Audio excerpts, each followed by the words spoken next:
Hi guys, welcome to our channel. ఈరోజు మన work out వచ్చి బ్యాక్ అండ్ బైసెప్. ముందుగా వార్మప్ స్టార్ట్ చేశాను మామ.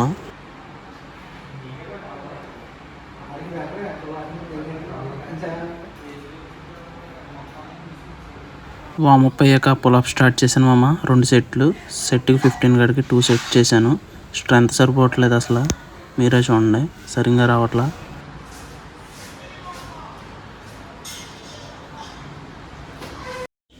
ఈరోజు బ్యాక్ వర్కౌట్లో ఫస్ట్ వేరియేషన్ వచ్చి క్లోజ్ గ్రిప్ పుల్ డౌన్.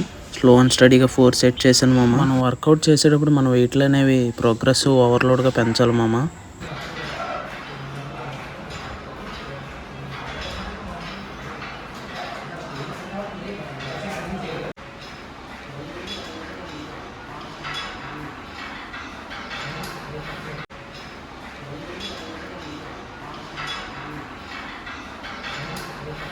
మన next work out single arm high cable రో. ఇది మన లోయర్ లాట్స్ పడుతుంది మామ. బెంచ్ని ఇంక్లైన్ పొజిషన్లో పెట్టి ఓ హ్యాండ్ సపోర్ట్ తీసుకుని స్లోగా పుల్ చేయాలి మామ. ఇలా చేయడం వల్ల నీ లాట్స్ అనేవి వైడ్ అవుతాయి.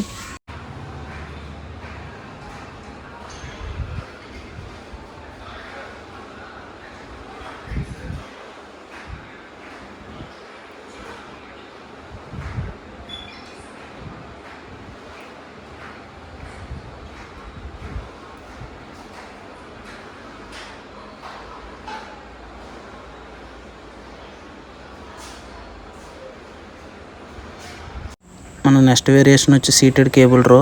ఇది స్లో అండ్ స్టడీగా చేయాలి మామ.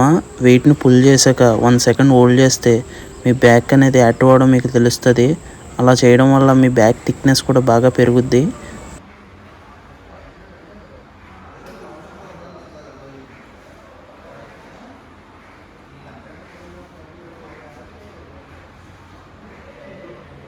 మన లాస్ట్ వేరియేషన్ వచ్చి స్ట్రైట్ ఆర్మ్ పుల్ డౌన్. ఇది కూడా 4 సెట్ చేశాను మామ, స్లో అండ్ స్టడీగా.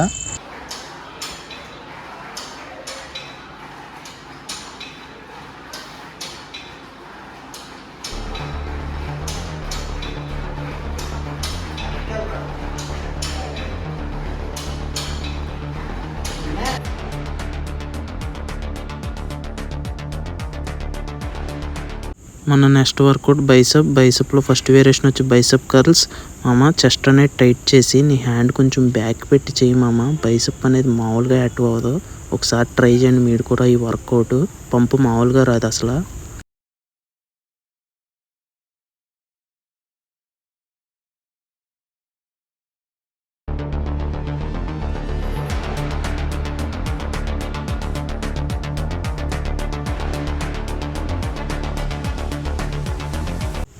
మన నెక్స్ట్ వేరియేషన్ వచ్చి హ్యామర్ కర్ల్స్.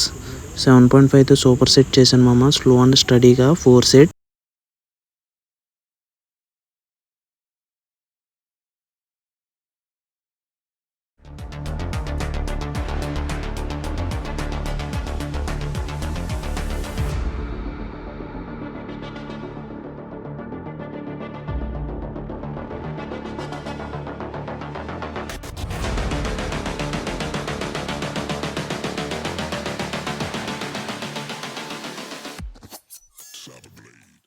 మన last variation barbell curls. Slow and స్టడీగా చేశాను మామ. 3 సెట్స్ టిల్ ఫెయిల్యూర్ వరకు. నువ్వు సింగిల్ వర్కౌట్ చేసి 6-7 వేరియేషన్ చేస్తాం కన్నా డబుల్ మజిల్ గ్రూప్ ట్రైన్ చేసి 4-3 వేరియేషన్ టిల్ ఫెయిల్యూర్ వరకు చేసినా సరే నీ మజిల్ గ్రోత్ అనేది ఫాస్ట్గా ఉంటుంది.